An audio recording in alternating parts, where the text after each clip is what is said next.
तर मंडई मी कामानिमित्त येले सावंतवाडी. तर रोडने चालता माझं लक्ष पडलं तर म्हणजे मंदिराकडे होतं एंट्रन्स एकदम ब्युटिफुल आणि युनिकच वाटत होतं. तर माझ्यासोबत इल्ला दिव्याचा की पहिल्यांदा सावंतवाडीत इल्ला. तर म्हटलं पार्क बघून येऊया आणि पार्कचं नाव पण खूप ऐकलेलं. मी पण बघून येते, तुम्ही पण बघून अशातच चला आतमध्ये जाऊया. तर आतमध्ये गेल्यानंतर बघितलं भलं मोठं एंट्रन्स जो की एकदम जबरदस्त वाटत होतो.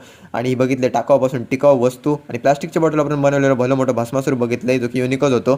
त्याच्यानंतर बघितलं ही तोप जो की प्लास्टिकचे बॉटल आणि करवंट्यापासून बनवलेली होती आणि ही गोष्ट एकदम रिअलिस्टिक आणि अट्रॅक्टिव्ह वाटत होती.